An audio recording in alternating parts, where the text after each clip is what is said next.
Yeah, welcome to Bioprocess Engineering section mass balances, and we will look at example 2.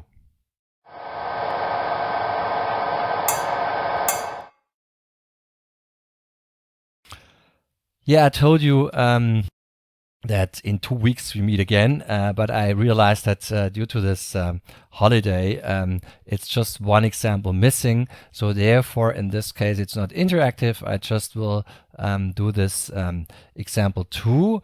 I always tell you when to pause the video and try yourself, and then you can do example 3 as a homework, and then we can discuss in 2 weeks about this homework. Okay. All examples in this section are based on the Bioprocess Engineering Principles, 2nd edition, Academic Press from Pauline Doran. The solution path is also depicted in this book, so please refer to this book for details, and it's again a warm recommendation to have a look in this book. So let's have a look in the next example. So this example is also from the Doran. So this is humidifier, and the background is here you want to produce gluconic acid with Aspergillus niger, and this is of course oxygenic because gluconic acid is an oxidation process, and you prepare air in a special humidifying chamber and you enrich it with oxygen and water. So these are the specifications. Your inflows, liquid water goes into the process with a rate of 1.5 liters per hour, and dry oxygen gas goes into your system with 15 moles per minute, and dry air goes into the system.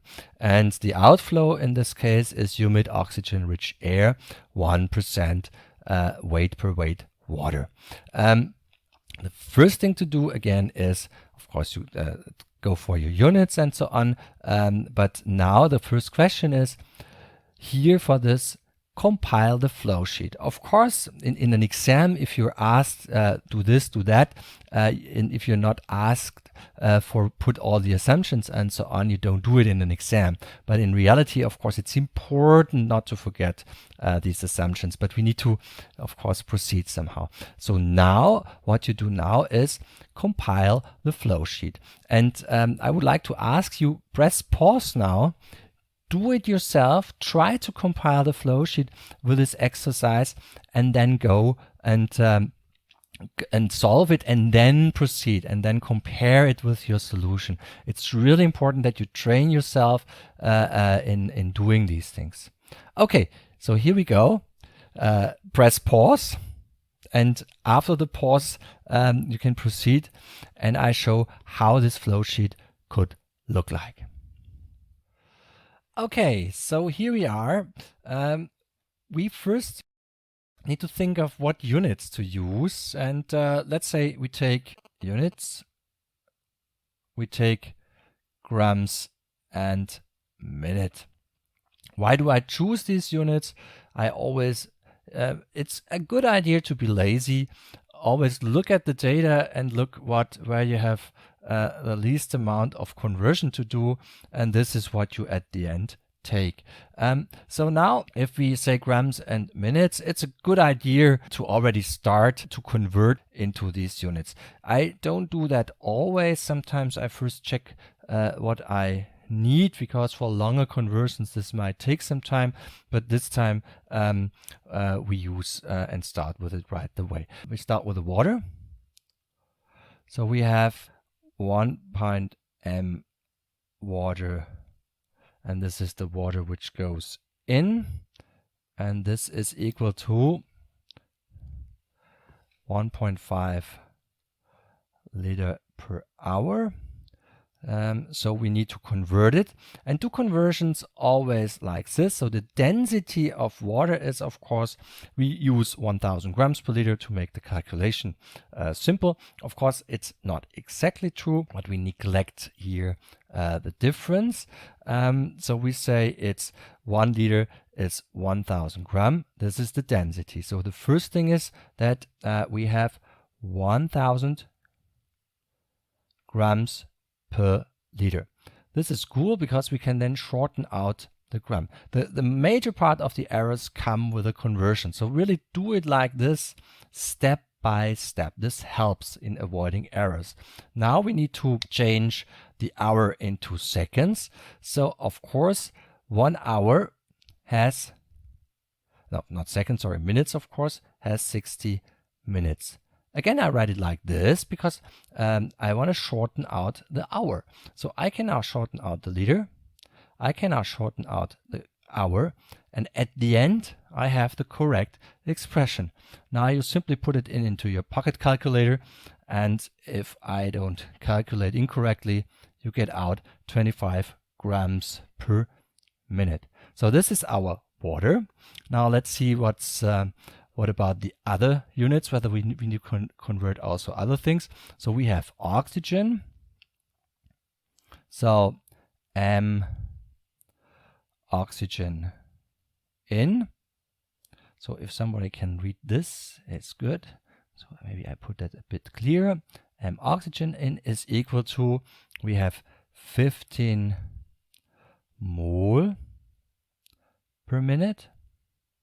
So of course we need to know the molar mass of oxygen in this case in order to convert the moles to gram. In this case, of course, this is something you know by heart. A molecule of oxygen consists of 2 atoms of oxygen. So it's 32 grams per mole, and the molar weight, the elemental molar weight, is 16 grams per mole. So we end up, again, I can shorten this out, and I end up, I put that in my calculator, to at 480 grams per minute. So this is just to have the units fixed. And now I draw my flow sheet. This is the most essential step here. Of course, I can write system. I can put borders. Usually I'm not coming from thermodynamics, so I'm not the one always putting the borders. But this is my humidifier here. What precisely is happening inside here, I don't care here, because I'm doing a mass balance. I'm at that point not interested in the details about that. So this is my system border. If an thermodynamics guy looks at this video, that these people are also happy. And now, which is very important, I put 1 error per stream. Stream means not per component, per stream. And I do it always like this, that streams which are liquid streams come from this direction, streams which go in, solid streams which go in come like this. For me, so this is a liquid stream, this is a solid stream. Solid streams which go out like this, solid, and liquid streams which go out come out like this. Air is always, in my notion, getting in like this. So all gases, substances, gases, and gases go out like this. So you can do it as you want, but the advantage is, if you do it like this, that if you look at your flow chart, you immediately see the type of the stream if you always use the same notion. And this helps. Again, this flow chart should help you, this flow sheet should help you in getting the process and translating the process into an appropriate table. So now let's see what we have here. And we just bring together all these streams.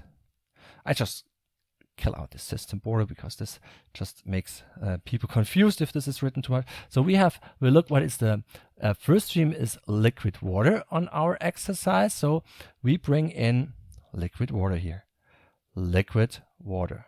So this is our first stream. And important, always annotate the stream. So you want to put all information you have about this stream, you want to put on this sheet. And this is 25 grams per minute water. Okay. So then we have gas stream. So we sparge in dry oxygen.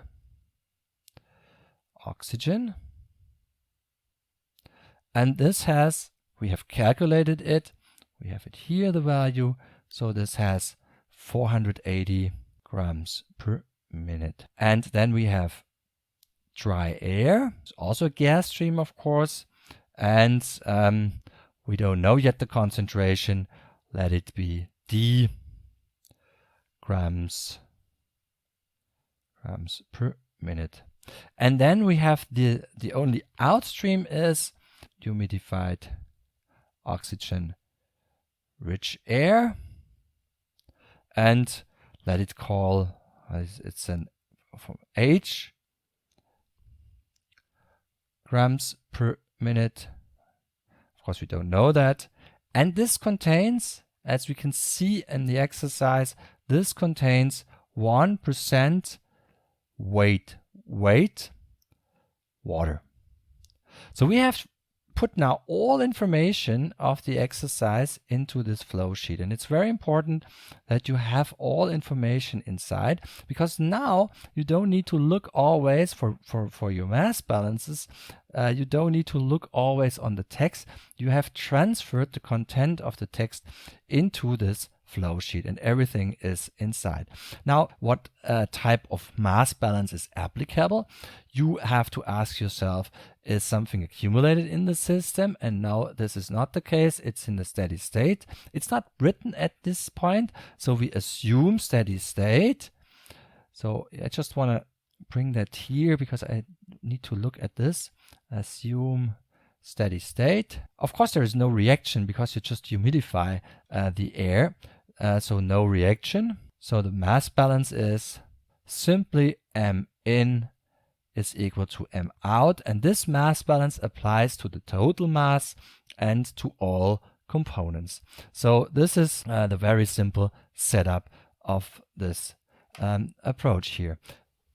Now at that stage we should lean back and think a bit. So we have, the assumptions were not asked, but is it, we always think of what is in our stream. So we have a liquid water stream. We assume that is pure water. We have an oxygen stream. We assume this is pure oxygen. We have a humidified oxygen-rich air stream. Maybe I put the information. We assume, a dry air stream. We assume it's just, in this case, we say it's oxygen and nitrogen. Yeah? And is this correct? No, in general, not. Because the liquid water stream, if it's not degassed, there will be also gases inside. There will be oxygen inside in this water. Yeah. So this is not true that this is only water. And it's unlikely that for this process you would use a degassing of the water before. If you enrich a gas later on, it makes absolutely no sense to degas the water. So this means that it's not completely correct to assume that in your liquid water stream only water is inside. However, it's an engineering approach. You don't, the solubility of oxygen in water is so low, and half of the bioprocess engineering problematic is bringing oxygen into the liquid phase. So therefore, we know that the solubility is so low, so that we can neglect in such a process that there is gas inside. However, we need to put it in the assumptions. We need to put in the assumptions. We assume that the liquid water there is no gas inside. For this calculation, no problem. But it's important if a colleague would take this calculation as a starting point for a different approach, not for a humidifier, but a different device, and would use that.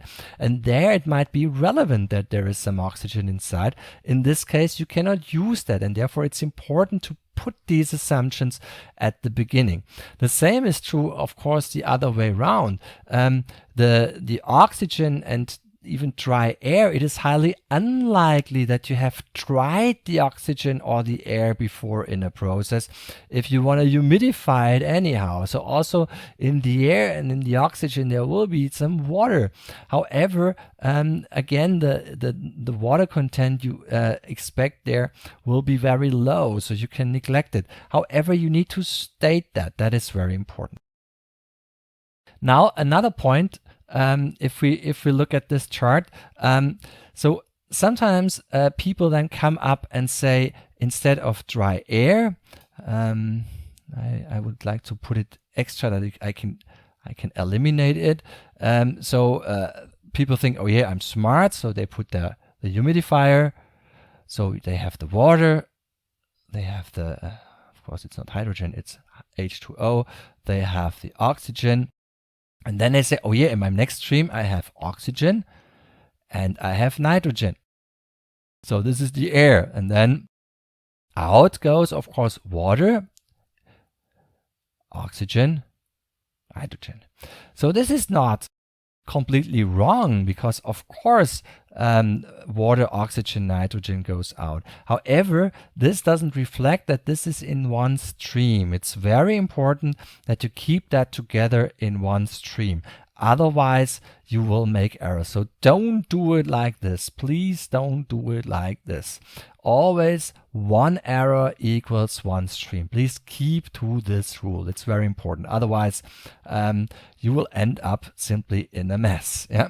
Okay. So we go back to this. We have now, we can scroll down even, because everything we need is in this chart. So we can use that chart for all future calculations. And now, of course, we want to start setting up the mass balance.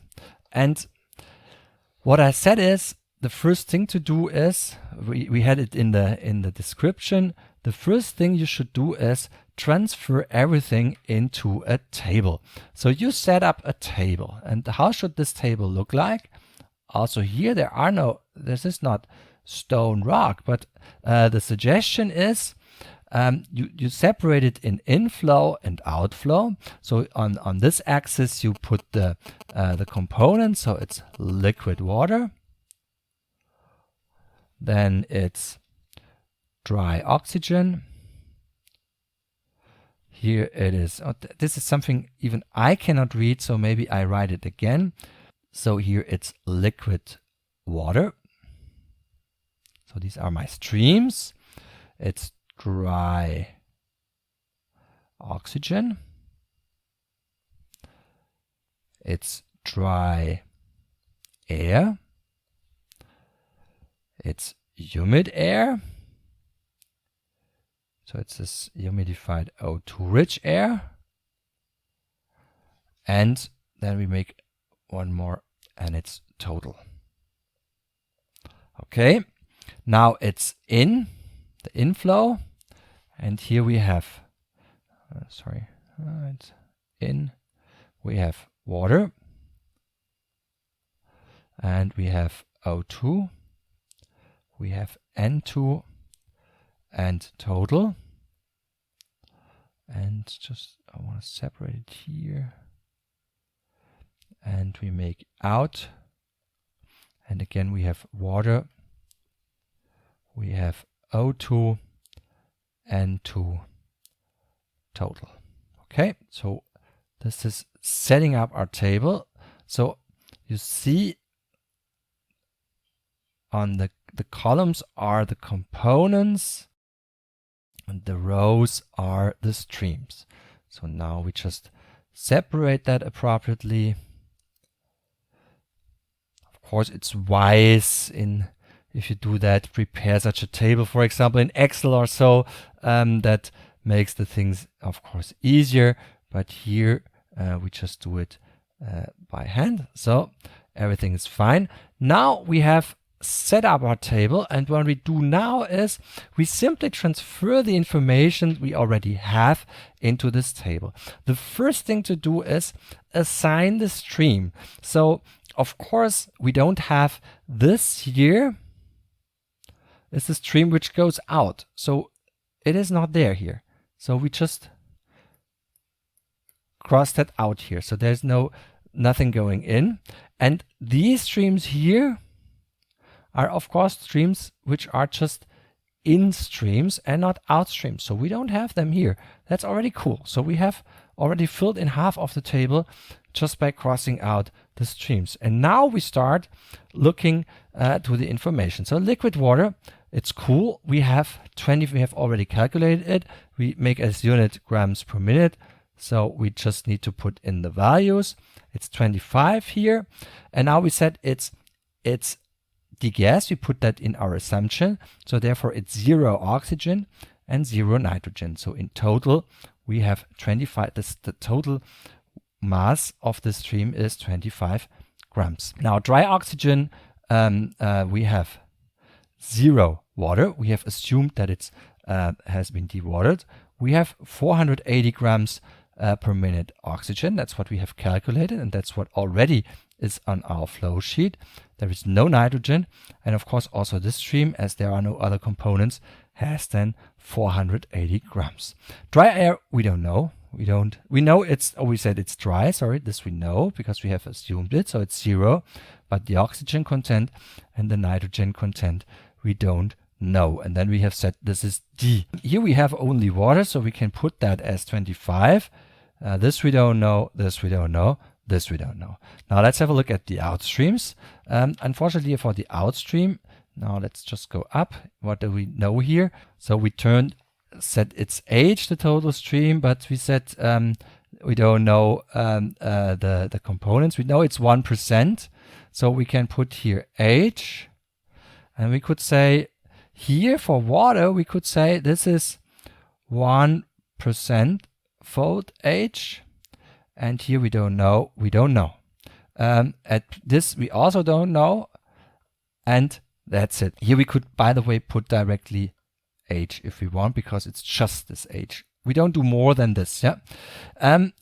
Obviously, if you see right away that water appears here and here, so we could directly put this 525. This is obvious. However, we do not do that because this is already a mass balance. Don't do that. So strictly separate mass balances from this setting up the table. Now we start in the next step doing the mass balance. We have the assumptions that the system is not leaky, that the water in our system will completely evaporate, so that's not an accumulation of water in the system. We have one assumption which is of course important here. Air, we say it's composed of 20% oxygen, 21% oxygen and 79% nitrogen. And all gases behave as ideal gases. And operation at normal conditions. Now question, do all gases behave as ideal gases? So think back to what you have learned in thermodynamics and physics. Now, does oxygen and nitrogen behave as an ideal gas? Almost. At the end, we talk about water in the outgoing air, which is a humidified water gas. And of course, water is polar, so therefore water will be far beyond by being an ideal gas. We neglect that. Again, that's something we neglect. So this is important that you don't forget this. So now, of course, you can solve that different ways, but we said that we would put that now all things we need. And what we need are the molar masses. So we collect everything.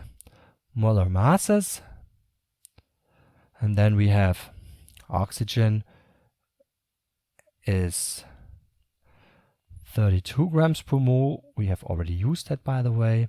Nitrogen is 28 grams per mole,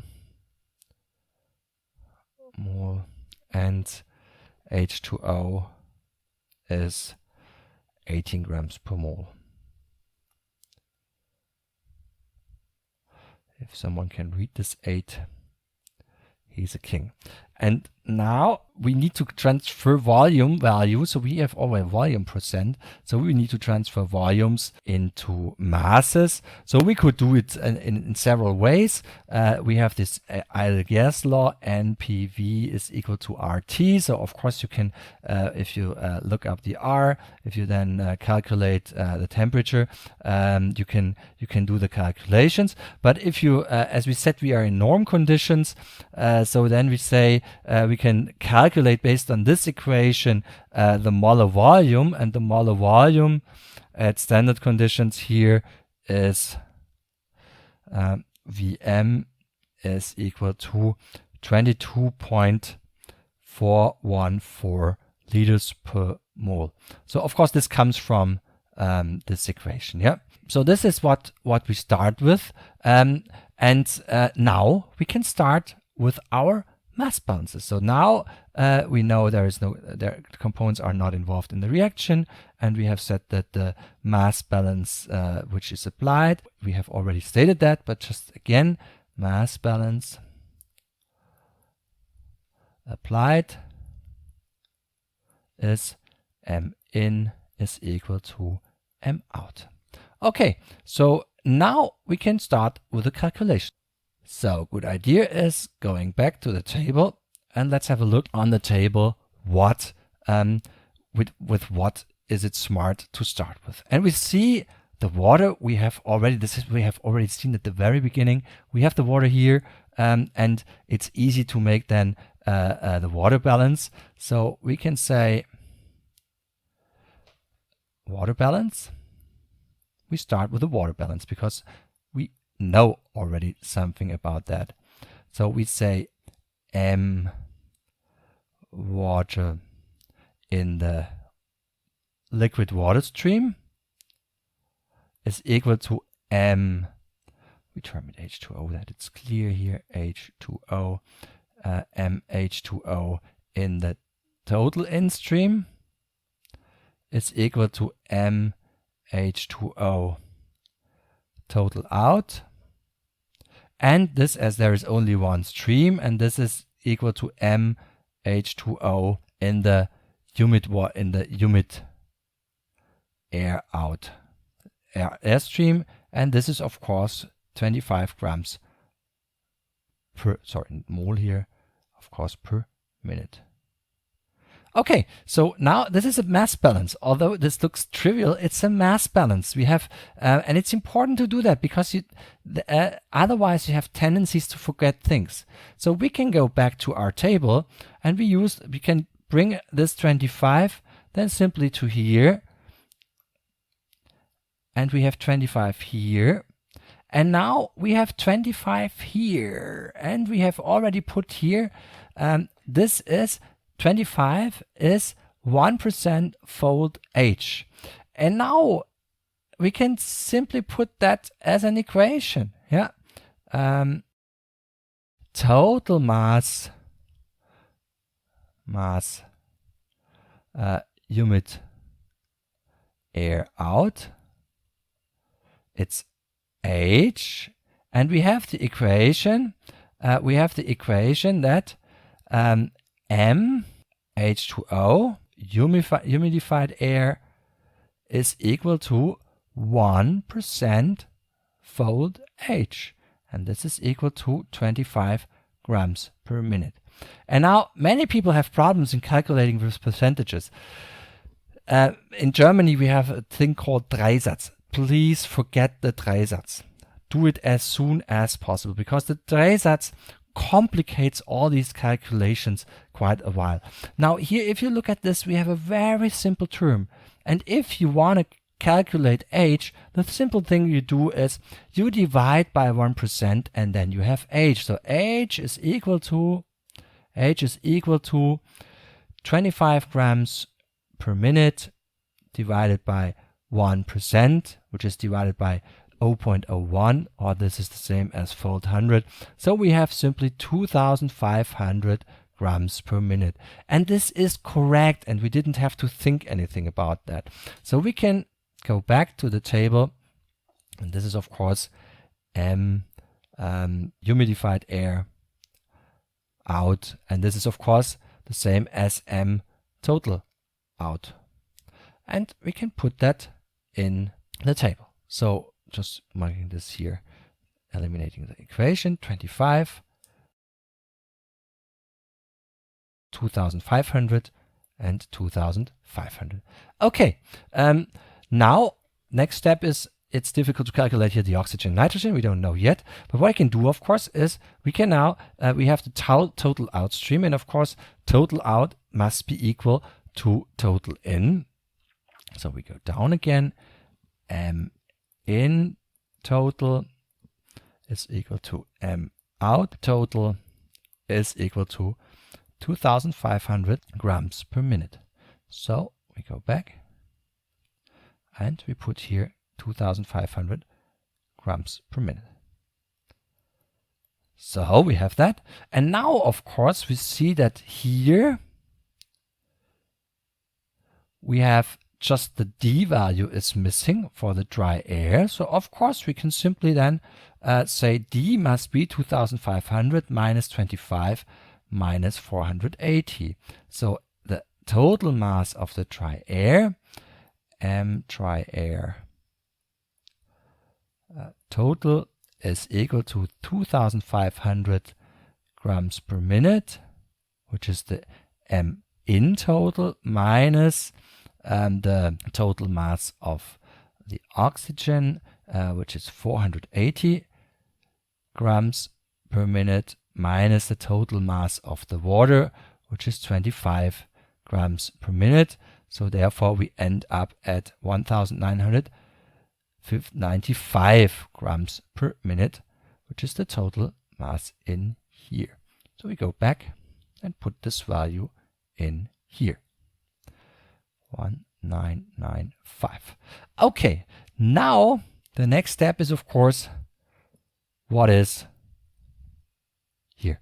And now, of course, an error which is often made, what means, of course, an error which is often made is that people start here to calculate using the volume percentages. So just multiplying this 1,995 with 21% and then put that as the value for oxygen, and appropriately 79% and put the value for nitrogen. However, this is wrong because these are volume percentages. This means we need to convert first the volume percentages of oxygen and nitrogen in air to mass percentages. And you can do that directly. You don't need to do it like this, but I just do it a bit more, for me, I think it's more intuitively. So we just calculate the composition of air in normal conditions in mass percentages. So in air, let's say we have 1 liter air, or per liter, we have in the volume mass composition air. The volume composition of air reflects the molarity, and therefore we need to apply the molarity in order to come to the mass. So therefore, if we look at O2, then we have 21 liter per liter, so it's oxygen per liter air. Okay, so now we need to convert that into a mass per liter term. So remember, this is the liter oxygen and this is the liter air. So we want to convert that liter oxygen into a mass term. That's something just as a reminder. So we need to look back. So we have again 22.4.1 liter per mole is our molar volume. And we want to get rid of, just as a reminder, we want to get rid of this term here. So the liter must be down there and the mole must be up there. So it's 24.414 liter. It's a division Yeah, so that's the cool thing. If you do it always like that, you have it already always in the right direction. So it's then we have then get rid of this oxygen, and now we have a molar value, and now of course we need to convert this mole into grams, and oxygen, as we have said, is 32. This is something nobody can read. 32 grams per mole. And of course, we then can also put that in our equation. And if we put everything now in our pocket calculator, and if I did not do something wrong in the calculation, you should get out 0.2998 grams per liter. You see that here I put quite a bit of digits. It's important that with your calculations in between, don't round too much, because if you round too much with these calculations, then the rounding error will get more and more. So don't round too much. At the end, the final result, this is something you round to a reasonable number of digits. The calculations in between, please add some more digits in order that you don't carry over the rounding error. Usually, in reality, you will do these calculations with Excel, MATLAB, or whatsoever, and therefore you don't have this rounding problem in between. But if you do it on paper, again, don't round too much. What does this calculation mean? First of all, oxygen, in the content of oxygen per liter air is of course 0.21 liter. This comes from the volume percentage, and 1 liter air contains 0.2998 grams oxygen. And now we do the same for nitrogen, and here we have of course 0.79 liters per liter, and we multiply that also of course with the molar volume, and again it's liter, in this case of course nitrogen, and then we multiply with the molar mass. It's 28 grams per mole, and we end up with, if we put that in a pocket calculator, 0.9869 grams per liter. And can of course then calculate the mass composition of air,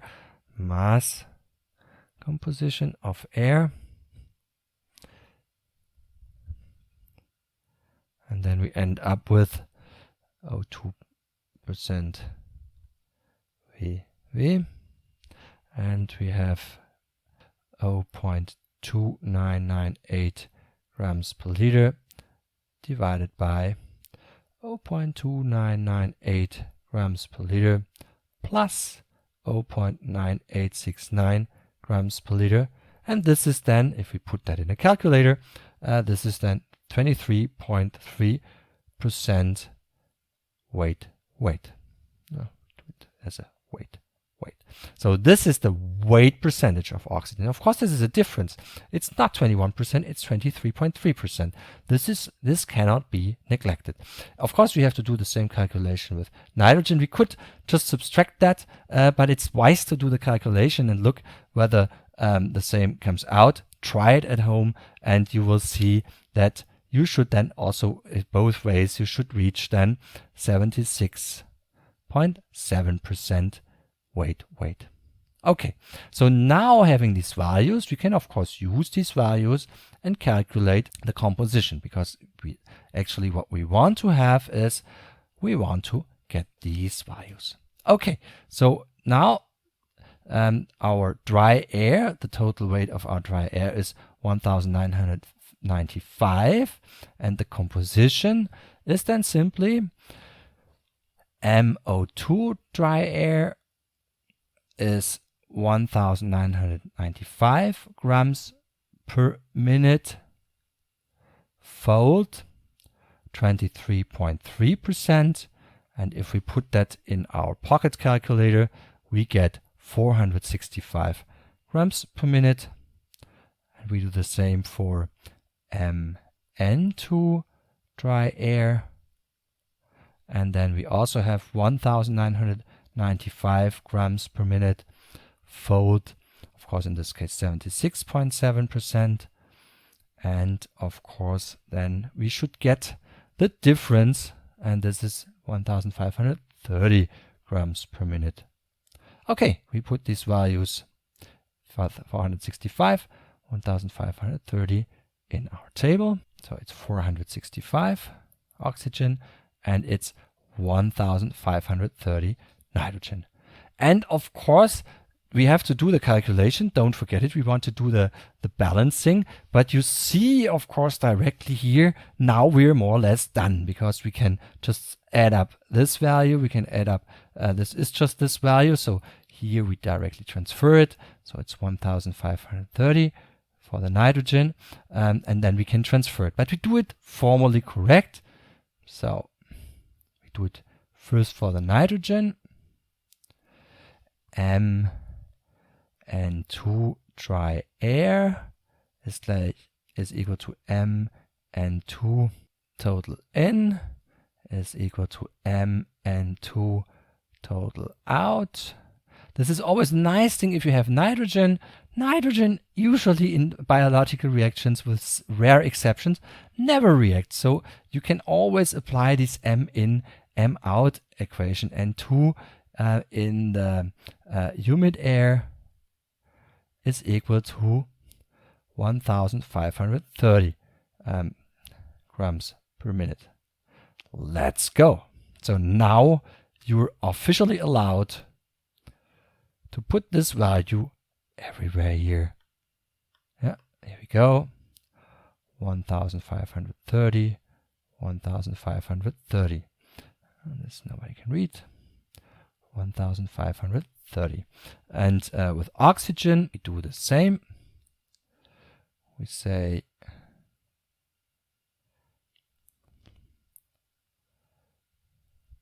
MO2 total in is equal to MO2 total out is equal to MO2 humid air out, and this is equal to, now we get the values, 465 grams per minute, which is MO2 in our dry air, plus this value, plus the 480 grams. This is our MO2 in the dry oxygen. So plus 480 grams per minute. And of course, this is then, this I have over the nitrogen, and this is of course 945 grams per minute. And we put that in our chart. So we have here 945, and we have then here 945, and we have here 945. Of course, it's a wise idea to check now whether all these calculations here also are correct if you go in another direction. So this is a cool thing to control whether you had made an error or not. Okay, so now we have completed the mass balance. But of course, the question was not, what you're interested is not make a table with a mass balance. The question is, how much is the humid air? So we should remember the question was how much air must be fed into the process. This is directly the solution. And the second is, what is the oxygen concentration volume percent of the outflow air? So we have already assumed ideal gases. So we need to know, this is our mass percentages. So we need to convert that again in volume percentage, because we want to know the volume percentage. This is something I warmly invite to do yourself.